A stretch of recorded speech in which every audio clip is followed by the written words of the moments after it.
Establishing strong vanity metrics on Spotify is really not that difficult if you don't care how you do it. Fake followers, massive bot-driven playlists, and even legitimate listeners from countries that don't serve your long-term growth as an artist can make your artist profile on Spotify look quite impressive to the untrained eye. But if you're anything like me and you are interested in finding real fans who really enjoy your music and hopefully will on a long-term basis, there are a few different ways that you're going to want to go about paying attention to how you are growing on the platform. So when I'm working to grow my artist profile on Spotify, or the artist profiles of any of the artists I work with my agency, I'm always paying attention to the data to make sure that it's good. And to that end, here are 3 red flags that I always look for when trying to grow a profile on Spotify.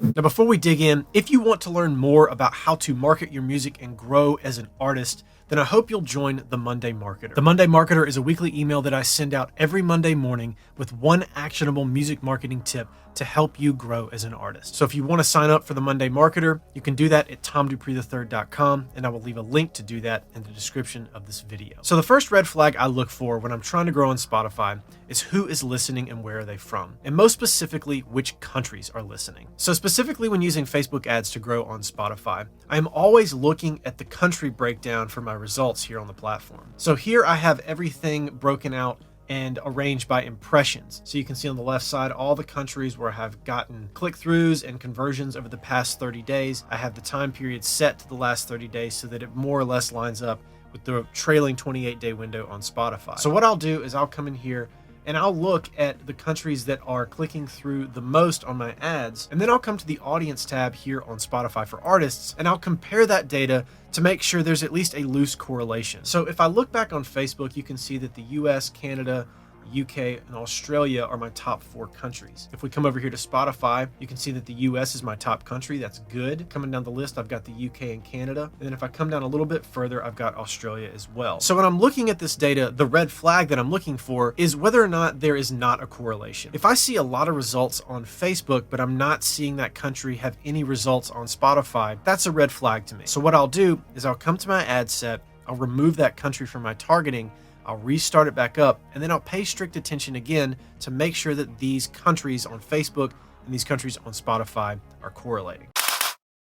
Now, the next thing I pay attention to beyond countries is which cities are listening to me. And specifically what I'm looking for are cities that are outliers that I know generally tend to serve up more bot plays than the average city will. So in the United States specifically, the 2 main cities I'm looking for are Ashburn, Virginia, and Buffalo, New York. Why, might you ask? Because these 2 cities have a large portion of Amazon data centers in them. If you know anything about an Amazon data center, you know that you can pretty easily set up a huge bot farm to follow, stream, and do all kinds of other weird stuff on Spotify and other social platforms as well. In fact, there are a lot of companies out there that charge a lot of money to have artists submit and be added to their playlists, which are largely driven by these bots from Buffalo and Ashburn. I'm not going to name any names, but I'm sure that if you're watching this video, you can think of at least one. And if I'm ever concerned about the legitimacy of a city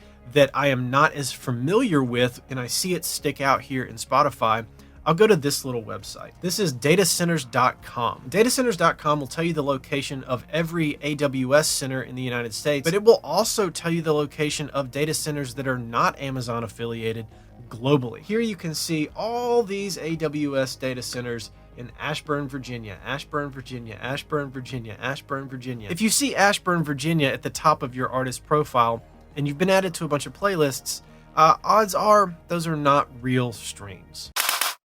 Now, we're going to touch more on bad cities in just a minute, but first, let's move to the 3rd red flag I always look for, which is bad playlists specifically. If you've been following my channel for any length of time, you know that I am not a big fan of playlist pitching, mostly because it's very difficult to tell which playlists are good and which playlists are bad. Also, the odds of getting a big win on playlists are pretty low. And thirdly, you have little control over the future of your song's success if it gets added to a playlist. Playlister can pull you at any time, and you're not really guaranteed to earn any real fans from that to begin with. I don't pitch to playlists necessarily, but I'm still paying attention to playlists I might get added to as a result of my song increasing in popularity. Now, generally speaking, when a song gets to a popularity score that's in the 30s or 40s, it will start getting added to more and more playlists on Spotify that are user generated, even if you haven't pitched to them. Whenever I get added to a playlist like this, especially one that's got a lot of listeners inside of it, I want to go check it out. And to do that, I use this website, isitagoodplaylist.com. This is a handy, free little tool where you can drop in the playlist link for any playlist on Spotify, and it will analyze the data for you and break down a lot of different stuff so you can see A, if it's legit, and B, if you are a good fit for it, if it is legitimate. When I'm examining playlists on here, the first thing I look for is a playlist follower count. Now, the primary indicator I look for when it comes to a playlist follower count is it a gradual increase over time, and are there any gigantic sawtooth sort of up and down things happening? If there's a huge sawtooth swing happening, then that is a red flag for me that it might not be legit. Again, I'm not going to name names because that's not my style, but this is a playlist that to me seems very not legitimate. If you look at the number of followers in this playlist, you can see that it has sat pretty much exactly 80K, and then it dropped down to 73, so they lost 7,000 followers. But then the big one is this. Within the span of a week, they went from 73,000 to 51,000, back to 73,000 followers like that.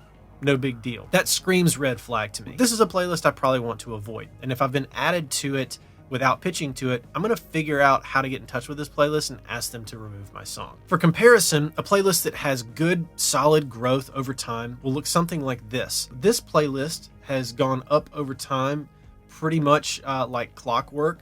You can see a little dip here, but I happen to know that that dip likely correlates with when Spotify pulled Russia from the platform. So I'm not really too worried about that. But outside of that, it's been pretty much slow and steady over time. That tells me that this is probably a legitimate playlist. Now, once I've looked at the follower growth of a playlist, the next thing I'm going to do is I'm going to come back to cities. Just like I looked at cities on Spotify for artists as it compares to where I'm getting plays and which cities I know have data centers in them, I also want to look for those same cities here in the breakdown on isitagoodplaylist.com to see what other artists who are featured in the playlist, where they're getting listened to. I'm gonna zoom in on this screen here so you don't see these artists' names, because again, I'm not gonna call anybody out. But if you look at where pretty much all of these artists have been discovered on this playlist specifically, you can see that in this window, all but one, their top city where they have been discovered and they're getting listened to is Ashburn, which is where all of the AWS data centers that we just looked at on datacenters.com happen to be. This is a huge red flag that this playlist not only is not legitimate in their follower growth, but they are also illegitimate in where they're getting streams. This playlist in particular, and unfortunately likely the company who owns it, is paying for streams. And then they are selling that as packages to artists, sometimes upwards of $1,000, $2,000 that people want to get added to promote their music. But the reality is they're promoting it to nobody because these are just bots. So they're not earning any fans at all, which is why this is a huge red flag that I always look for. It's easy to fake the numbers on Spotify, but you're not serving yourself in the long run when that happens. So for me, and for all the artists that I work with, I am definitely far more focused on legitimate growth, even if it's slower. I would rather find real people, real fans, who really want to engage with the work that I'm putting out into the world. So if you're like me and you're after legitimate listeners giving you legitimate streams who want to become legitimate fans, these are the three primary red flags that I always look for whenever I am promoting an artist on Spotify. Check your country breakdown when you're running ads. Check your city breakdown to make sure you're not accidentally in any data center cities, and always do your due diligence on playlists that you get added to, even if you haven't pitched to them. And if you do get added to one that is suspect, try to find that contact information and request that you be removed from that playlist so it won't pollute your data. Because once your data gets polluted, Spotify has a much more difficult time algorithmically figuring out what to do with you as an artist. You'll get added into the mix of genres where you don't really fit. You won't get as much algorithmic traffic from their algorithmic playlist, and then Spotify really won't even know which editorials to put you on because you don't necessarily fit anywhere. Bad data is never a good thing for your profile on Spotify. So those are my 3 red flags. What are some red flags you look for? If you have any more beyond these 3, let me know in the comments. And if commenting on a YouTube video isn't your speed, then hop into our Discord and connect with me there. You can talk to me and other artists from around the globe who are trying to better their careers as musicians as well. Now, before I let you go, if you don't subscribe to this channel, make sure to hit that subscribe button. And at the end here, got a couple more videos you can check out. And as always, thanks for watching, and I'll catch you on the next one. Peace.